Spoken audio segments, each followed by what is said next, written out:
مقام پہ موجود ہیں وہ بھی ہم انہی ضوابط اسلامی کی وجہ سے موجود ہیں.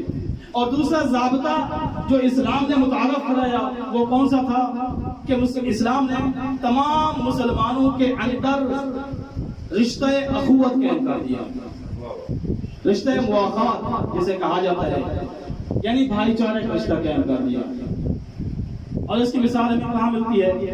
مہاجرین و انصار کے چیپٹر میں جائیں تو وہاں اس کی واضح مثال ملتی ہے کہ سرور کائنات نے وہاں مہاجرین و انصار کے درمیان رشتہ مواخات جو قائم کیا تھا, اس کے بعد آج تک مسلمانوں میں یہ رشتہ اخوت پایا جاتا ہے.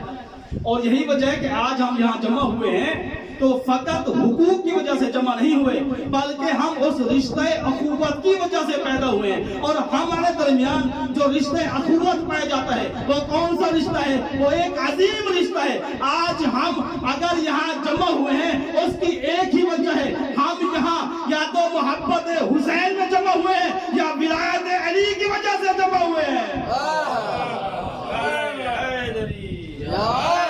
حسینیت زندہ باد, حسینیت زندہ باد, یزیدیت مردہ باد, یزیدیت مردہ باد, اہل بیت دشمنت لانا بے شمار, اور محمد و آل محمد صلوات اللہم صلی علی محمد. اور یہی رشتہ اخوت ہے جس کی بنا, جس کی بنیاد ولایت ہے. یہی وجہ ہے کہ غدیر کے دن ہم مومنین صیغہ اخوت پڑھ کے اس رشتہ اخوت کی تجدید کرتے ہیں. اور کہتے ہیں الحمدللہ الذی جعلنا متمسکین بولایت علی ابن ابی طالب. ہم ایک دوسرے کو یہ جملہ کہہ کے بتاتے ہیں تیرا اور میرا رشتہ خونی نہیں ہے تو نہ صحیح, لیکن تو بھی مولا کا ولائی ہے, میں بھی مولا کا ولائی ہوں, ہم دونوں کے درمیان رشتہ ولا موجود ہے. صلوات پڑھیے پر محمد اللہم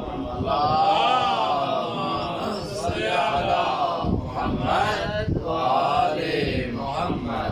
سرور کائنات نے تمام مسلمانوں کے درمیان رشتہ اخوت قائم کر دیا.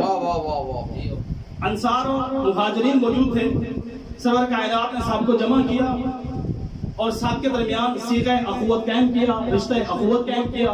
سرور کائنات کیا کرتے تھے؟ ادھر سے ایک مہاجر صحابی کو بلاتے اور دوسری طرف سے انصار میں سے کسی ایک کو بلاتے, ان کے درمیان صیغہ اخوت پڑھ دیا.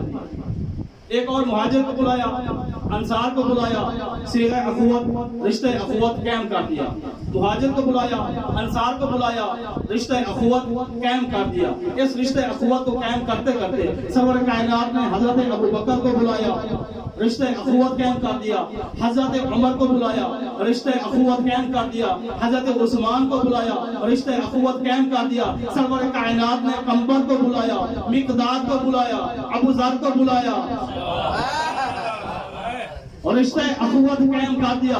سرور کائنات مہاجرین و انصار میں سے ایک ایک کو بلاتے گئے, رشتہ اخوت قائم کرتے گئے. ایک ایک کو بلاتے گئے, رشتہ اخوت قائم کرتے گئے. ایک ایک کو بلاتے گئے, رشتہ اخوت قائم کرتے گئے. ایک وقت آیا نہ انصار میں سے ایسا بچہ جس کا مہاجرین میں سے کوئی بھائی نہ ہو, اور نہ کوئی مہاجر ایسا بچہ جس کا انصار میں سے کوئی بھائی نہ ہو. سب کے درمیان رشتہ اخوت قائم ہو گیا. لیکن ایک ہستی, ایک شخصیت آگے بڑھی, سرور کائنات سے عرض کی یا رسول اللہ آخیتا بین المسلمین و ترکتنی. یا رسول اللہ آپ نے سب کو ایک دوسرے کا بھائی بنا دیا, مجھ علی کو چھوڑ دیا.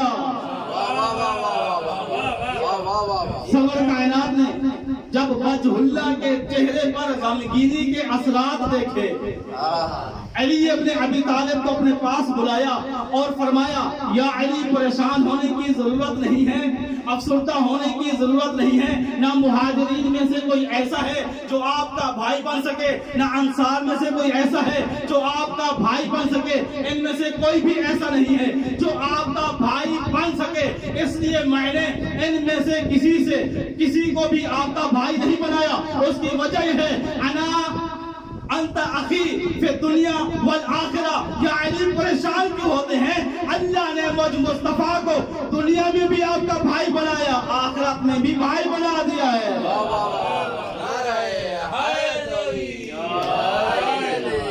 محمد وآل محمد صلوات.